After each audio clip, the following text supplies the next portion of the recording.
എന്താ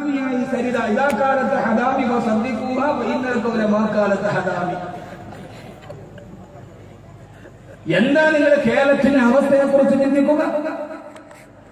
ഇന്നെന്താ കേരളം?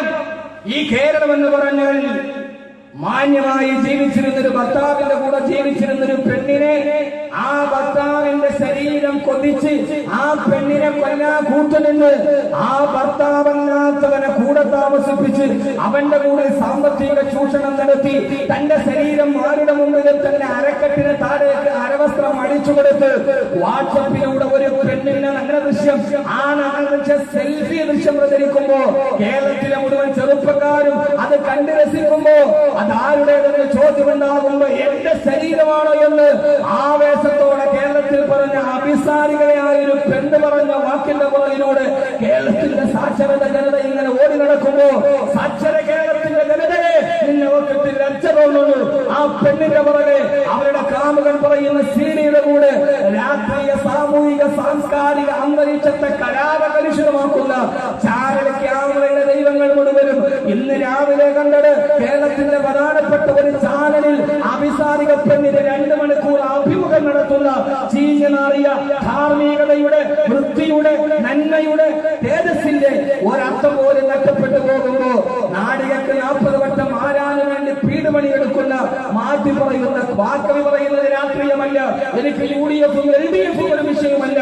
പക്ഷെ ഈ കേരളത്തിന്റെ പാരമ്പര്യത്തിന്റെ ഈ കേരളത്തിന്റെ അക്ഷരാഭ്യാസത്തെ ഈ കേരളത്തിന്റെ സാംസ്കാരിക നിലവാരത്തെ തച്ചുടച്ച് ഒരു പെണ്ണിനെ വിളിച്ചിരുത്തി ചാനലിൽ അവരോട് അഭിമുഖം നടത്തുന്ന മുഖ്യമന്ത്രി ഇരുത്തുന്ന ചീഫ് ജസ്റ്റിസിനെ ഇരുത്തുന്ന രാഷ്ട്രീയ സാമൂഹിക മേഖലകളിൽ സുതാര്യമായ ഇടപെടലുകൾ നടത്തിയ മഹത്വങ്ങളുടെ സന്ദേശങ്ങൾ ലോകത്ത് പറഞ്ഞു കൊടുക്കുന്ന അഭിമുഖത്തിൽ അഭിസാരിക പെണ്ണിന് ഇടം നൽകുന്ന കേരളത്തിന്റെ ഈ ചാനൽ സംസ്കാരം ഇത് ഈ സമൂഹത്തിന്റെ ബഹുസ്വരതയ്ക്ക് അപകടമാണ്, സൗഹാർദ്ദത്തിന് അപകടമാണ് എന്ന് ഞാൻ ഭാഗ്യന്തരേണ സൂചിപ്പിക്കുകയാണ്.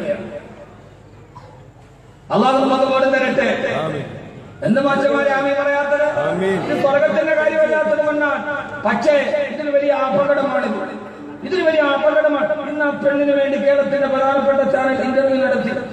അവളാരാ? സുപ്രീം കോടതിയുടെ ജസ്റ്റിസ്, കേരളത്തിന്റെ മുഖ്യമന്ത്രി, അല്ലെങ്കിൽ തദ്ദേശ സ്വയംഭരണ സ്ഥാപനം വിജയകരമായി നടത്തി അത് പൂർത്തീകരിച്ച് ജനോപകാരപ്രദമായ എന്തെങ്കിലും ഒരു സംഭാവന നടത്തിയ ആള് അഭിമുഖം നടത്താൻ എന്ന് പറഞ്ഞാൽ ഞാൻ പറഞ്ഞതിന്റെ അർത്ഥം എനിക്കതിനകത്ത് ഉമ്മൻചാണ്ടിയുടെ മന്ത്രിസഭ താഴെ വീണാലോ അല്ലെങ്കിൽ അത് മേപ്പോട്ട് പോയാലോ എനിക്ക് ഞാൻ അമത വരാതിന്നത ഇത് രണ്ടും എനിക്ക് പ്രശ്നമല്ല.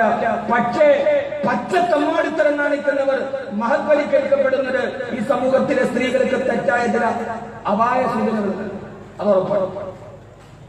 തെമ്മാടിത്തരം കാണിക്കുന്ന ഒരാളെ മഹത്വവൽക്കരിച്ച് അവളെ സിനിമയിലെ നായികയാക്കി, അവളെ ആൽബത്തിലെ നായികയാക്കി, അവളെ ഇപ്പോ അവളുടെ അഭിമുഖം നടത്തുമ്പോ അത് നമ്മുടെ സ്ത്രീകൾക്ക് തെറ്റായ ചില നിർദ്ദേശങ്ങൾ നൽകും. തെമ്മാടിത്തരം കാണിക്കുന്നവർക്ക് നിലനിൽപ്പുള്ളൂ, അവരാണ് ഫേമസ് ആവുക എന്ന ഒരു തെറ്റായ നിർദ്ദേശം, തെറ്റായ ഒരു മെസ്സേജ് നമ്മുടെ സ്ത്രീ സമൂഹത്തിന് നൽകും. ഇത് അപകടകരമാണ്.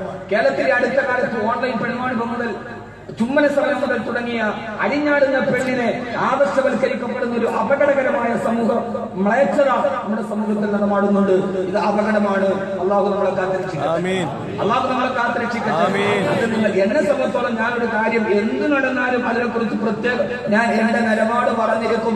അത് ഉറപ്പായി. അതിനെ ആര് സ്വീകരിക്കുന്നു തിരസ്കരിക്കുന്നു അതൊന്നും എനിക്ക് വിഷയമല്ല. എല്ലാവരും സ്വീകരിക്കണമെന്ന് വിചാരിച്ച് നടക്കൂല. മുത്തുനബിയെ പോലും എല്ലാവരും സ്വീകരിച്ചിട്ടില്ല.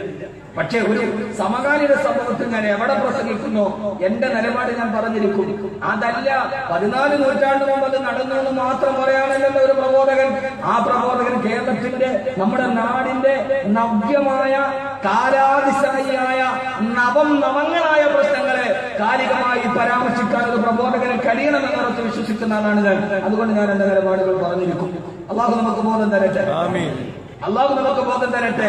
എന്റെ പ്രിയപ്പെട്ട സഹോദരങ്ങളെ, അവരൊക്കെ അള്ളാഹു പഹേന പനപോലെ വളർത്തുന്നു. അള്ളാഹ് പഹേന പനപോലെ വളർത്തും. അവരൊക്കെ വലിയ വലിയ ആളുകളാവും. ആ സമയത്തും അള്ളാഹുവിനെ അനുസരിച്ച് ജീവിക്കുന്ന അടിമകളായ പെണ്ണുങ്ങൾ, സ്ത്രീകൾ മാരകമായ രോഗങ്ങൾക്ക് പ്രതിയുമ്പോ ഞാൻ എന്റെ പ്രിയപ്പെട്ട സഹോദരങ്ങളോട് പറയാണ്, അള്ളാഹുവിന്റെ പരീക്ഷണത്തെ എപ്പോഴും പരീക്ഷിക്കണം. ആ പരീക്ഷണത്തെ ഏറ്റുവാങ്ങാനുള്ള മനസ്സ് നമുക്കുണ്ടാകണം.